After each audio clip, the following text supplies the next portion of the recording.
Alors, bonjour et bon midi.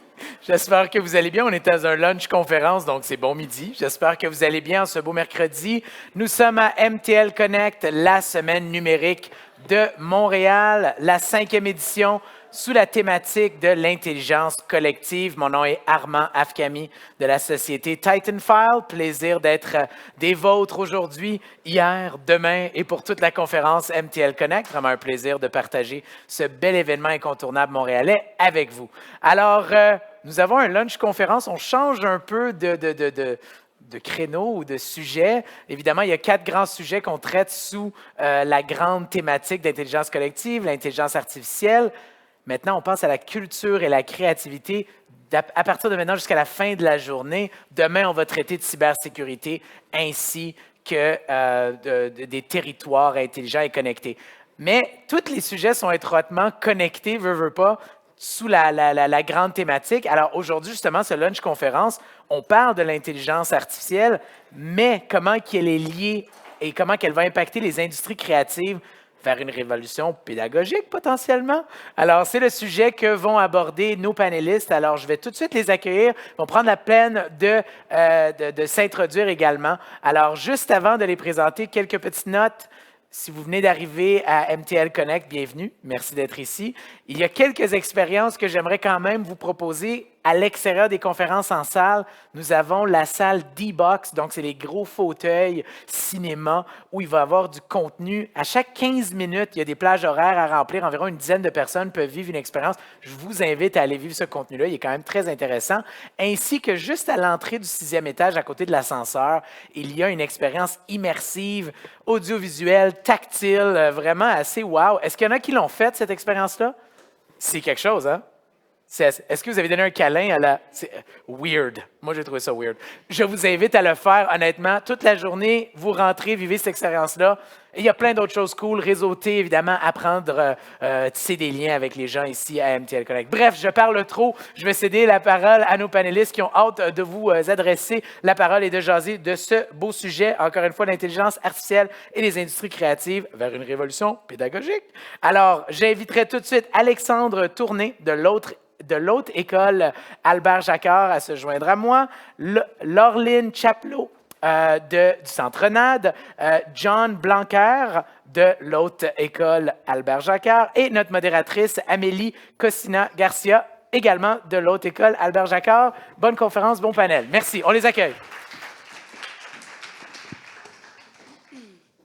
Bien, bonjour à tous. Nous sommes donc 3 enseignants de la Haute École Albert Jacquard située à Namur, en Belgique.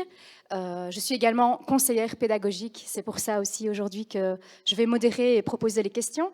Et nous avons une enseignante du NAD ici pour papoter autour de 2 thématiques qui sont au cœur de ce MTL Connect, la créativité et les intelligences artificielles.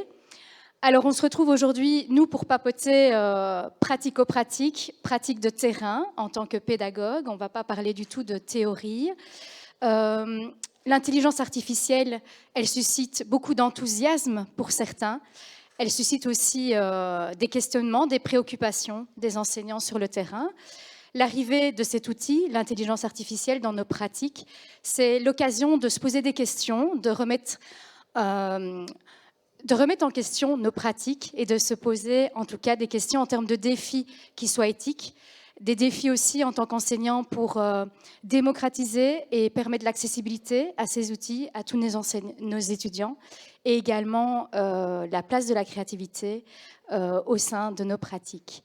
Alors pour commencer, Je voulais vous poser une question très pratico-pratique. Comment est-ce que vous avez mis en place l'intelligence artificielle autour de vos cours? Comment ça prend place? Dans quel contexte? Et peut-être vos réussites pédagogiques. C'est moi qui vais commencer. Donc, je suis enseignante ici à l'école NAD et principalement en jeux vidéo. Donc, les cours que je vais donner, ça va être des cours universitaires sur la création de jeux vidéo et aussi sur la recherche en jeux vidéo.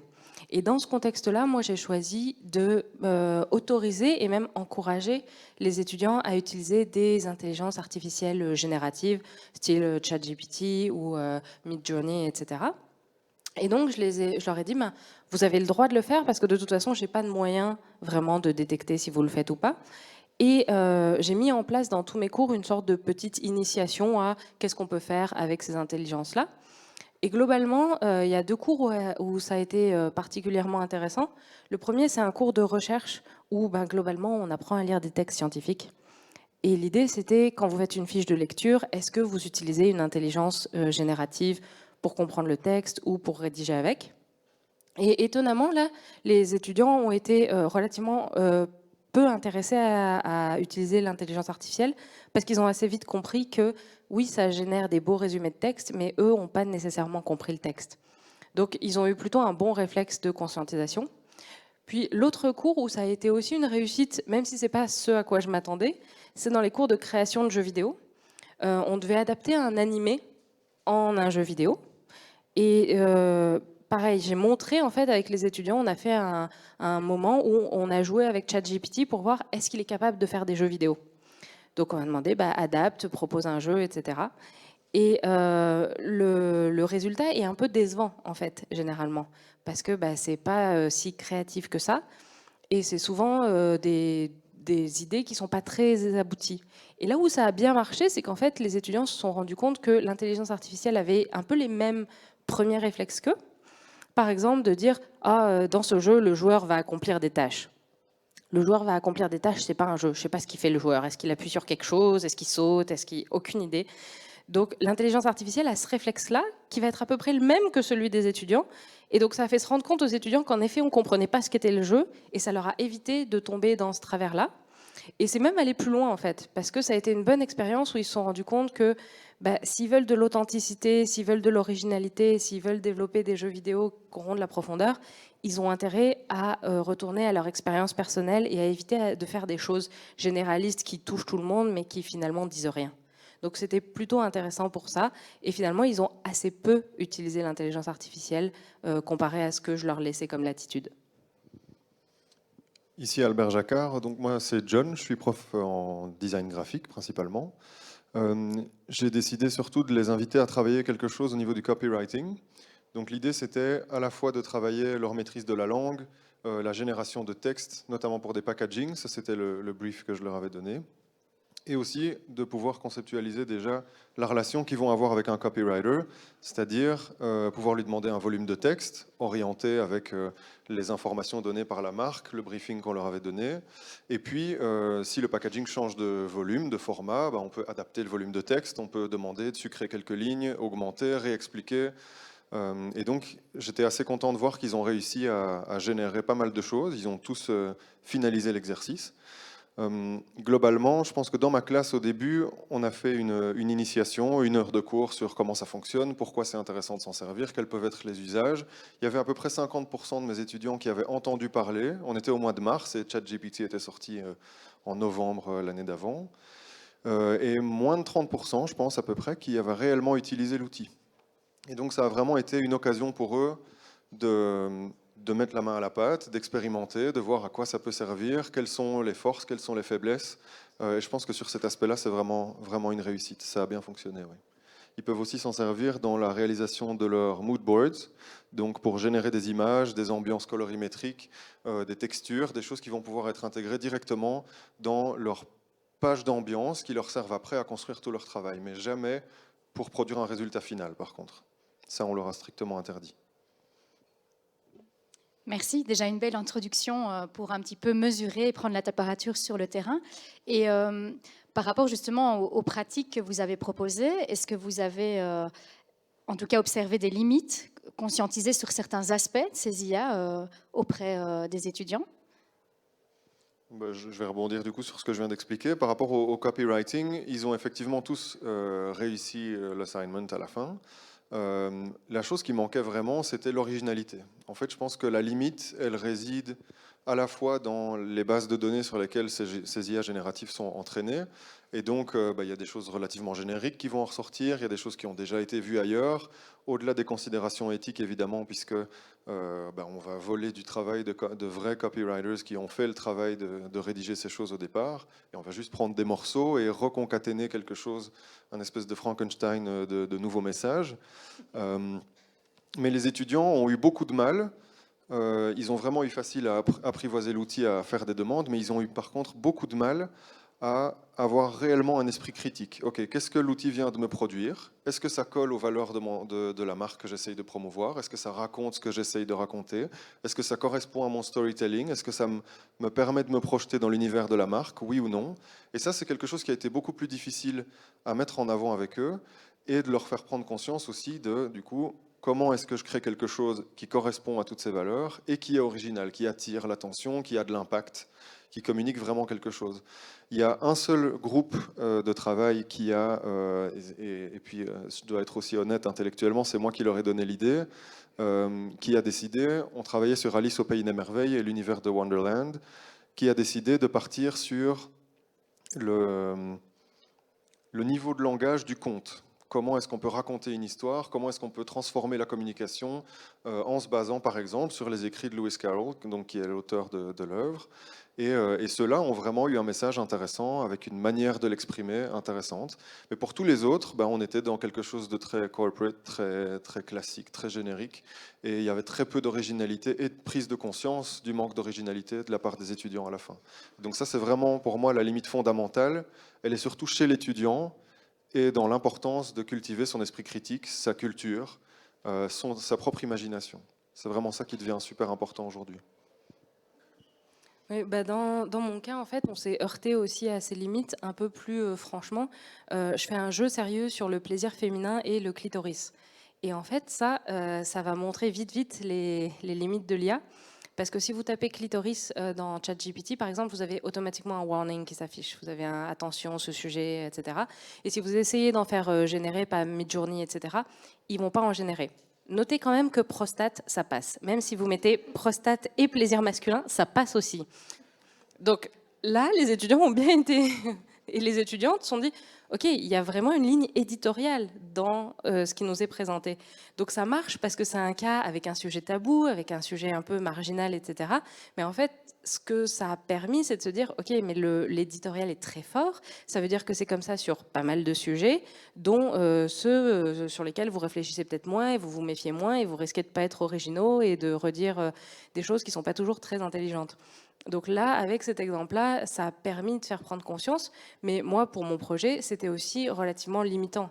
C'est-à-dire que si je fais un jeu sur le clitoris et je ne peux pas avoir une seule image de clitoris, ça ne sert pas à grand-chose d'utiliser de l'IA générative. J'ai plus vite fait de le dessiner. Donc là, on a vu vraiment rapidement une des limites du fait que aussi c'est des compagnies privées qui vont finalement pouvoir choisir ce qui va vous être donné. Et là aussi, ça soulève beaucoup de questions. Merci déjà pour ces deux partages assez riches en termes de choix pédagogiques. Ici, on parle de pratiques de terrain, mais il y a aussi, de manière plus élargie, les choix de formation qu'on propose aux étudiants. Et Alexandre, tu peux peut-être nous parler un petit peu d'une nouvelle formation qui est mise en place et les défis éthiques que ça va susciter dans les prochains mois. Oui, très bien. Bonjour. On travaille actuellement sur la monture d'une nouvelle habilitation, donc une nouvelle formation qui serait le New Media, qui lierait le web design, l'interactivité avec l'IA directement.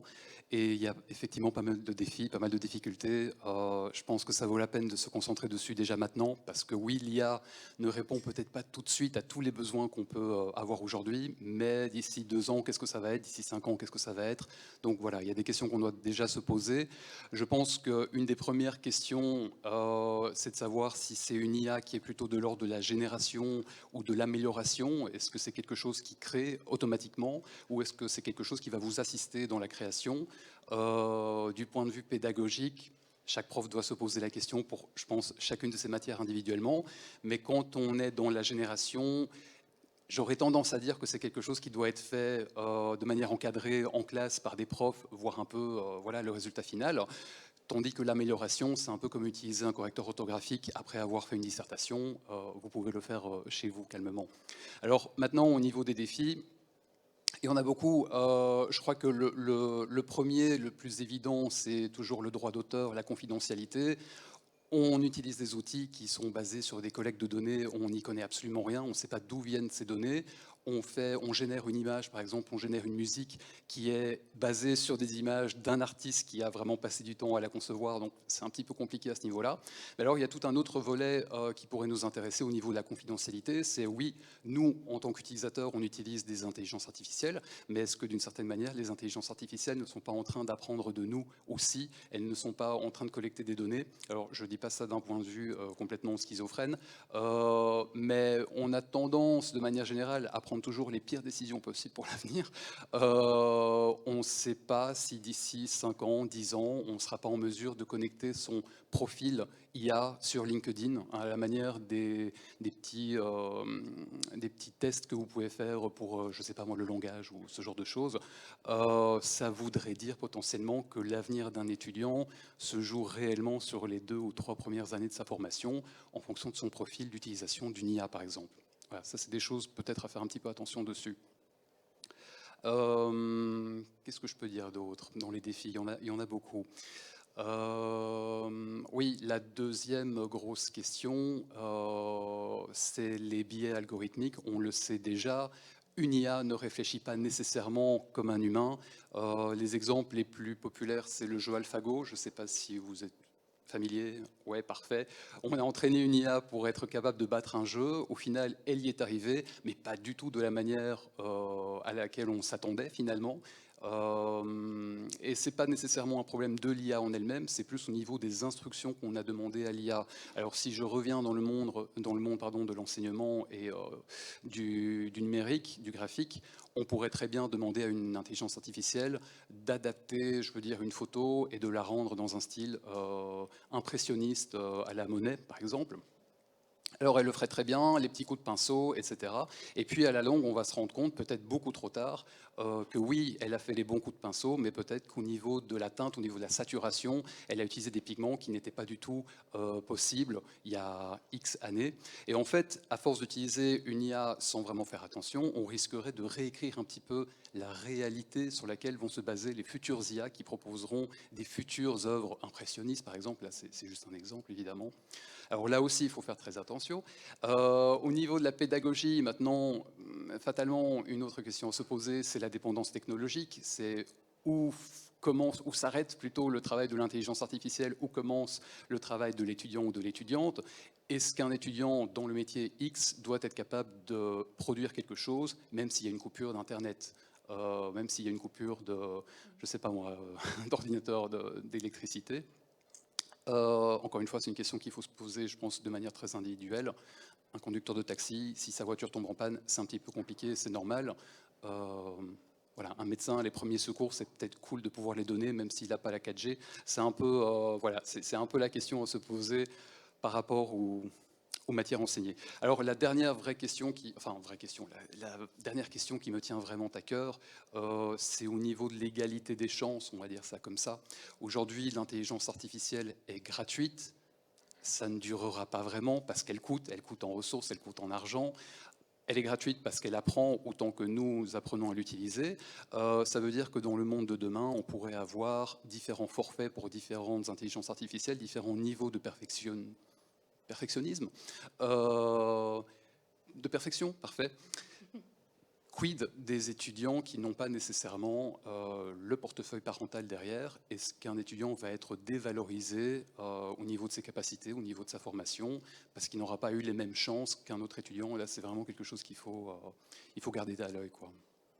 Voilà. Merci Alexandre. On a pris un peu une photographie de où on en est en tant qu'enseignant pour le moment, avec les outils qui sont à notre portée.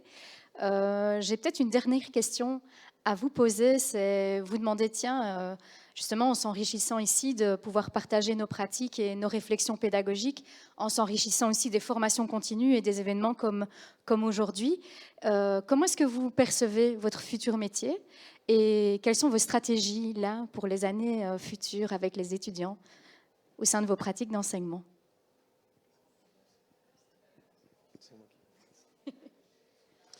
Je pense que ça a déjà été établi dans les différentes conférences de ce matin et on vient de le rappeler déjà plusieurs fois. C'est très difficile de prévoir vers où ça va aller, quelles sont les capacités que l'IA va obtenir dans les années qui viennent, qu'est-ce qui va devenir pertinent pour qu'on l'apprenne aux étudiants, qu'est-ce qui est déjà trop tard d'une certaine manière, et effectivement de quoi est-ce qu'ils ont vraiment besoin là maintenant et dans les années qui viennent en tant que professionnels, au-delà de l'horizon de la fin de leur scolarité. Et toutes ces questions-là, je pense qu'à titre personnel en tout cas, et je sais que cet avis est partagé par d'autres profs, c'est que les étudiants sont aussi en grande partie acteurs de leur formation. Et que donc ces questions-là, ce sont des questions qu'on aborde avec eux directement pour savoir un petit peu quelle est leur utilisation à eux, qu'est-ce qu'ils entrevoient comme utilisation possible, quel est leur intérêt pour cet outil-là, quels sont les professionnels qu'ils et elles ont envie de devenir. Et en fonction de tout ça, on imagine des nouvelles stratégies, des nouvelles méthodes d'apprentissage pour essayer de leur amener la meilleure maîtrise possible par rapport à ce qu'ils souhaitent apprendre. Évidemment, le rôle du prof, c'est aussi d'aller au-delà de ce que les étudiants pensent pertinent et de leur proposer des choses auxquelles ils ne s'attendent pas forcément, mais qui leur seront effectivement utiles. Et donc, c'est une grosse réflexion. Moi, par exemple, dans mes cours, je pense continuer le travail de copywriting, absolument. Même si à la fin, ils se retrouvent avec une personne qui fait très bien ce boulot, ils auront effectivement la relation de pouvoir demander une diminution ou une augmentation du volume, un changement de ton, comprendre pourquoi c'est important que ce soit formulé d'une telle manière ou d'une autre. Donc déjà, rien que le travail avec une IA permet d'émuler cette relation professionnelle, et donc c'est déjà intéressant en soi. Et ils apprennent à le faire eux-mêmes si un copy n'est pas disponible dans l'entreprise dans laquelle ils vont travailler. Mais je compte prendre beaucoup plus de temps en fait pour voir ça avec eux, parce que la manière dont ça a été fait pour le moment, c'était un peu trop rapide, ça faisait partie du package. Mais là, il faut vraiment qu'on puisse avoir ce retour d'expérience après, prendre un temps de pause, regarder le résultat, leur apprendre à conscientiser le niveau de qualité du résultat et avoir une prise de recul sur ce qui a été fourni pour décider si ça coïncide avec leurs valeurs ou pas. Donc il y a vraiment cette notion, au-delà de l'outil lui-même, de prise de recul et d'esprit critique. Dans la génération d'idées, on parlait aussi d'intelligence collective, l'IA donne directement accès, finalement, via ces bases de données d'entraînement, à la vie, les recherches et les informations qui ont déjà été recueillies par énormément d'autres personnes. Et donc c'est aussi un peu ça l'intelligence collective. Grâce à l'IA, on peut se plugger d'une certaine manière à ce cerveau collectif, et ça permet aux étudiants donc d'avoir de nouvelles idées, un fact-check, et pourquoi pas évidemment une prise de recul, une facilitation à la prise de recul. Ok, là tu me proposes une idée intéressante, mais elle va probablement pas marcher parce que telle et telle personne l'ont déjà essayé de telle façon, et voilà les résultats. Et grâce à cette manière de rechercher innovante et beaucoup plus rapide et beaucoup plus accessible, on peut aller beaucoup plus loin dans le travail plus rapidement. Mais ça nécessitera toujours cet esprit critique et cette prise de recul. Moi, je dirais que j'ai un peu un point de vue, j'espère, très positif et plein d'espoir, qu'il y ait quand même dans ma pratique une utilisation de l'IA qui permette une démocratisation de certaines choses en fait. Je pense par exemple à tous les étudiants qui vont avoir des besoins spéciaux, à tous les étudiants étrangers, etc. Il y a souvent des barrières de la langue qui vont pouvoir être passées grâce à l'IA. Et on sait par exemple que souvent les étudiants qui n'ont pas accès à de l'aide chez eux et de l'aide aux devoirs vont rarement voir le professeur. Moi, j'aimerais bien que ces étudiants-là viennent voir leur professeur, mais n'aient pas le même réflexe avec l'IA. Et c'est pourtant ce que je constate. Pour l'instant, il y a des étudiants qui n'osent pas utiliser l'IA parce qu'ils ont peur d'être punis, parce qu'ils ont peur qu'on considère qu'ils ont fait du plagiat, etc. Pendant qu'il y a d'autres étudiants qui ne vont pas hésiter à le faire. Donc pour éviter qu'il y ait une sorte d'éducation à deux vitesses et qu'il y ait des gens qui osent tout simplement pas et qui passent à côté d'opportunités, il y a l'idée que j'espère le mettre au cœur de mon enseignement en leur disant voilà ce que vous pouvez faire avec, voilà ce qui est acceptable, réfléchissez aux limites, etc. Mais je le vois quand même comme un formidable outil de démocratisation parce que, par exemple, moi, mes étudiants en recherche, ils n'ont pas tous quelqu'un à la maison pour relire leur projet de recherche. Donc là, il y a vraiment un avantage à utiliser de l'IA qui peut relire, qui peut lisser des phrases et qui peut permettre à des idées justement originales qui, mal exprimées, ne seraient peut-être pas considérées, d'être exprimées d'une façon qui peut toucher beaucoup de gens. Après, c'est toujours pareil, c'est ce que vous avez dit, il faut faire attention à l'éthique, etc. Actuellement, l'IA produit des discours qui sont plutôt occidentaux, androcentrés, donc il faut qu'il y ait ce recul. Mais je pense que dans ma pratique, moi, c'est quelque chose que j'ai envie de montrer aux étudiants pour qu'ils osent l'utiliser plutôt. Tu veux ajouter quelque chose? Non, pas spécialement, pas à ce moment-ci. Je pense qu'on a respecté le timing. Merci. Merci pour ce partage d'expérience et un peu cette photographie du terrain et de ce qui est en train de se passer là dans le moment présent. Peut-être que vous avez une question plus précise ou vous avez envie qu'on approfondisse un aspect qui a été traité ici dans ce panel. Oui, il y a 3 questions. Allez-y. Je ne sais pas si...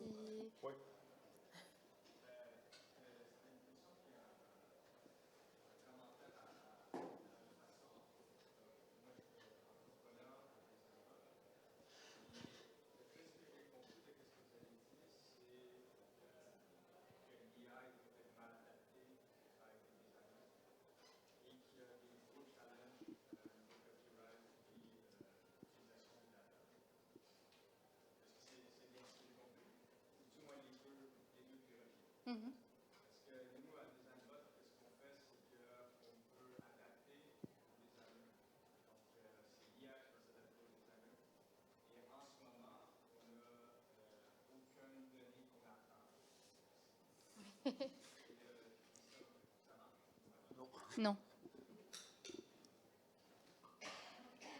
Allô, allô. Ah, OK. Donc, c'est ça justement, avec DesignBot. L'idée, c'est qu'on adapte. Donc, vous êtes des designers. Moi je ne le suis pas en passant. Full disclosure. Généralement, on utilise plus les images que le texte. Donc, l'idée, c'est justement, on enlève le text prompt, puis on demande une image. Puis, c'est la seule donnée que vous donnez. Puis après ça, nous, on va faire plusieurs générations pour donner des suggestions aux designers, pour être vraiment faire une fusion finalement entre le designer puis l'AI.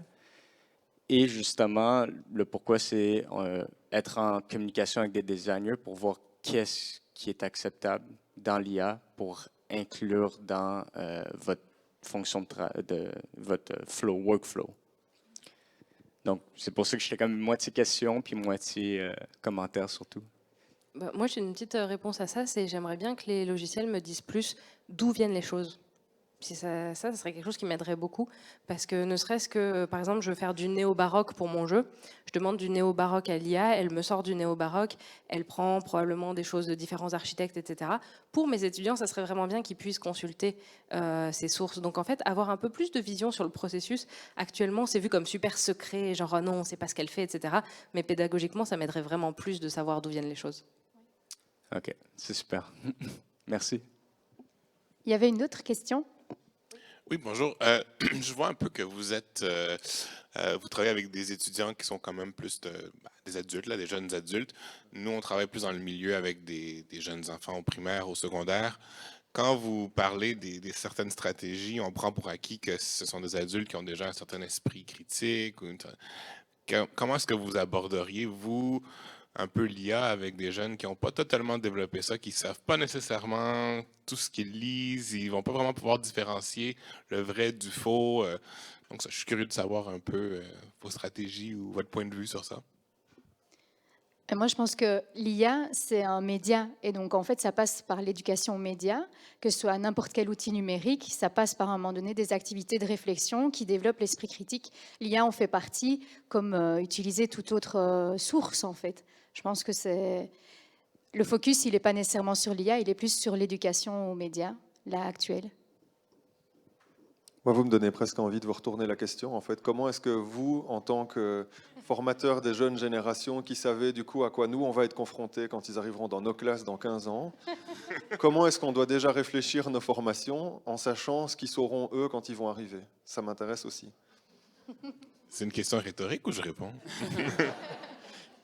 C'est un peu les deux. Ouais. Sentez-vous libre. Ben, en fait, Kevin et moi, on travaille, on est un peu dans le milieu de l'éducation depuis longtemps, avec Danaël aussi, on est un petit comité ici. Et puis, ben, en fait, je vais laisser Danaël répondre parce qu'elle a fait quelque chose. Mais, non, mais pas pour le mettre sur le spot, mais c'est parce qu'elle est très bonne avec l'IA et ses élèves. Elle a fait quelque chose avec ses élèves qui est très pertinent, je trouve, à ce niveau-là. Donc, je vais te laisser, Danaël. Ben, en fait, je pense que ce que vous allez recevoir dans vos classes, ça va être des affaires très hétérogènes parce que chaque école a vraiment une vision différente de comment aborder l'intelligence artificielle. Nous, on est beaucoup dans l'approche, comme Kevin l'a mentionné hier, de ne pas démoniser l'intelligence artificielle. Par contre, il y a beaucoup d'écoles qui ont mis un stop total là-dessus. Donc, je pense qu'il va y avoir un peu comme quand vous disiez tantôt l'égalité des chances. Ben, je pense que ça commence jeune. Et je pense que maintenant, même tous nos élèves n'ont pas les mêmes chances.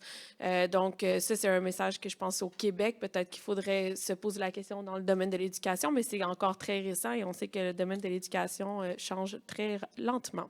Mais sinon, dans les classes, en fait, ce qu'on essaie de travailler, c'est beaucoup leur esprit critique face à ce qu'ils reçoivent, l'éducation face aux billets, face à se demander d'où provient l'information. Effectivement, comme vous disiez, c'est très difficile pour eux de voir la pertinence, de se demander d'où vient l'information quand on n'a pas les réponses. Mais je pense qu'on essaie de leur montrer la question de se poser, le réflexe de se poser la question d'où vient cette information-là.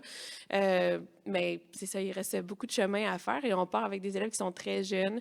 Donc, c'est ça. Je ne sais pas si ça répond à peu près. Là. Tout à fait, merci. Et juste pour rajouter, ce matin, il y a un sondage de la FEB, de la Fédération des écoles privées qui est sorti. Puis la question, c'était avez-vous commencé à intégrer l'IA dans le fonctionnement de votre école? Oui, 7%. Oui, mais très limité, 28. Non, mais on se questionne, 31. Et non, pas du tout, 34. Donc, on voit vraiment, quand je pense qu'elle dit que ça va être hétérogène, ben, on le voit maintenant. Oui, si je peux aussi ajouter quelque chose, que ce soit pour l'enseignement primaire, secondaire, même haute école universitaire, je ne sais pas comment le formuler, mais je pousse les enseignants à pousser justement leur direction pour faire une demande d'un comité éthique, alors qu'il soit national, international. Évidemment, ce serait génial que ce soit international, mais encore plus compliqué. On navigue dans du flou, on navigue en eau incertaine, on ne sait pas ce que ce sera demain. Mais il faut déjà se poser les questions maintenant. Et les enseignants, tout comme les étudiants, n'ont pas nécessairement la vue d'ensemble déjà d'aujourd'hui. Je veux dire, on a des vues assez limitées finalement. Même comme tu disais, tu ne sais pas d'où viennent les sources, parfois les outils même. Je veux dire, j'ai le droit de nommer des outils, je ne sais pas. Oui, Photoshop, on connaît Photoshop, c'est bien. Photoshop est un outil, c'est pas une IA, mais il fait quand même appel à une IA pour certaines parties. Donc du coup, qu'est-ce qu'on fait avec cet outil? Voilà, je pousse réellement vers un comité d'éthique qui se pose des questions, et c'est des questions qui doivent être vues limite mensuellement, si pas quadrimestriellement, mais c'est pas un truc à fixer une fois par an, quoi. Oui, vous posez aussi la question de la liberté pédagogique, en fait. Et je pense que ça, le cadre de l'école où on enseigne, elle va poser le cadre sur ce qu'on peut faire ou pas et ce qu'on va laisser comme liberté aussi à l'apprenant devant nous en termes d'utilisation d'outils et jusqu'où on va pouvoir pousser nos activités. Ça me plairait d'approfondir cette question avec vous. Il y avait une dernière question. Ouais, il est là, monsieur. Oui, je me présente, je m'appelle Brice, je suis encore étudiant, je suis aussi développeur, designer freelance. Et moi, je me posais la question de savoir si vous considérez que l'IA, enfin les gens qui font du prompt IA, qui trouvent les bonnes phrases pour avoir les belles images, vous considérez que c'est des artistes aussi de ce côté-là? Parce que à chaque révolution, quand il y a eu Photoshop qui est arrivé au début, on s'est dit ok, c'est de la photo, mais c'est pas vraiment. Mais en fait, oui, il y a des gens qui sont artistes avec Photoshop. Puis encore là, maintenant, il y a des gens qui, pour moi, en tout cas, mon avis personnel, c'est de me dire que les gens qui sont capables de manier l'IA pour en faire quelque chose de beau, c'est quand même, ça reste un artiste, au même peut-être pas aussi technique que les autres, mais c'est quand même une science, c'est quand même quelque chose. Donc j'aimerais avoir votre avis là-dessus directement. C'est effectivement quelque chose de très personnel et de subjectif. Je pense qu'il y a des avis très partagés dans plein de domaines. Je ne sais pas ce que l'école en pense. Moi, je peux vous répondre à titre personnel. Je me suis fait la réflexion il n'y a pas longtemps en discutant avec des amis que le client, au final, nous paye pour deux choses. Des compétences techniques qu'il n'a pas, mais l'IA nous rattrape. Et surtout, un esprit critique, une vision, un œil qu'on entraîne, une inspiration, une culture. Le bon goût, en fait, d'une certaine manière, et c'est aussi très subjectif et personnel. Mais donc, ce deuxième aspect, c'est quand même des choses qui sont effectivement très personnelles et à entraîner au niveau personnel. Et je pense que c'est ça, effectivement, qui fait du prompt engineer, d'une certaine manière, un artiste quand même, parce qu'effectivement, on peut juste demander en une phrase relativement simple quelque chose à l'IA, ou on peut ne pas se satisfaire du premier résultat qu'on a eu, faire preuve de cet esprit critique, confronter à notre culture, aux autres images qu'on a pu voir, et décider qu'on veut aller plus dans telle ou telle direction. Et c'est ce fine-tuning qui fait le résultat final et sa qualité. Et c'est ça, pour moi, qui fait d'un bon prompt engineer un artiste. Mais effectivement, dans une certaine mesure, les skills créatifs qui sont mis à profit pour avoir ce résultat final ont quand même été développés et travaillés pendant des centaines ou des milliers d'heures par des artistes qui ont fait ça de manière plus traditionnelle avant l'IA. Et donc il y a effectivement, quoi qu'il arrive, cette dualité, cette question qui se posera, à mon avis, toujours, ou en tout cas pendant les années qui viennent. Et donc, voilà, je vous dis que pour moi, le prompt engineering, c'est un peu de l'art, mais en même temps, pas du tout, et je ne sais pas vous donner une réponse définitive, quoi. Ok, merci.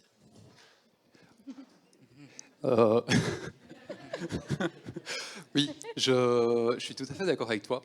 J'ai un petit peu du mal personnellement avec le terme d'artiste, mais on peut s'entendre. En tout cas, c'est un très bon technicien, ça c'est sûr, et je pense que tu as très bien fait de parler du client.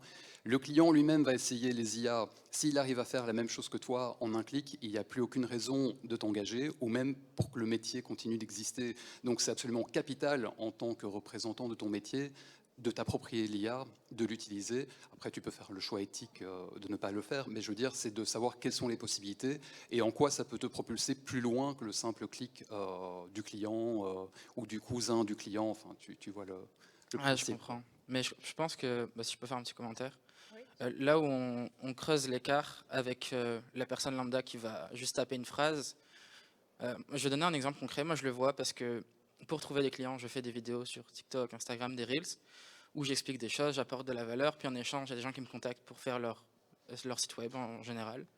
Et quand l'IA est arrivée, je me suis dit, ok, je vais pouvoir automatiser tous mes scripts. Puis ça va être génial, je vais aller super vite, c'est incroyable.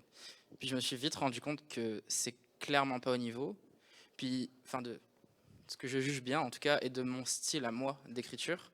Et que du coup, en fait, il y a des gens qui sont bons là-dedans et qui ramènent ces IA au niveau, mais il faut passer un temps quand même très long en fait. Puis je me dis, c'est pas mon activité principale, je vais juste écrire mes vidéos, ça va aller plus vite que d'entraîner une IA à répétition, même si à la fin je pourrais faire plus de chiffres. Mais il y a tout ce côté technique qui est intéressant et c'est cool que vous en parliez dans vos cours d'ailleurs. Autre commentaire, c'est cool que vous en parliez aux étudiants, mais je pense qu'il y a beaucoup de profs qui devraient écouter ce que vous dites aussi, parce qu'il y en a beaucoup qui sont très rigides là-dessus. Et le fait que vous ameniez l'IA dans vos cours, vous donnez une avance en fait à vos élèves, je pense, quand même. Donc c'est très cool. Merci. C'est bon pour vous ?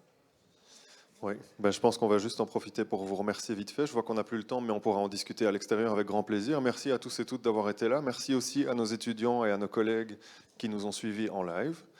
Bonjour. Et on se retrouve tout de suite dans l'espace commun à l'extérieur. Merci. Merci. Les micros sur les chaises. Merci. Encore une fois, on les remercie beaucoup. Merci beaucoup pour cet excellent échange. On nous donne une belle perspective, encore une fois, de la perspective des professeurs. Alors, merci encore une fois à Alexandre, Laureline, John et Amélie pour cette excellente lunch conférence. J'espère que vous avez bien profité de cette séance. On va prendre une pause ici dans la salle principale. On revient dans environ 1 heure ici avec le reste du contenu. On a une grande conférence qui va débuter notre après-midi à partir de 14 heures. Mais il y a plein d'autres activités dans le centre NAD à découvrir. Et si vous n'avez pas mangé, ben, c'est le temps d'aller déjeuner, de prendre le lunch. Alors, on se retrouve à tout à l'heure. Merci.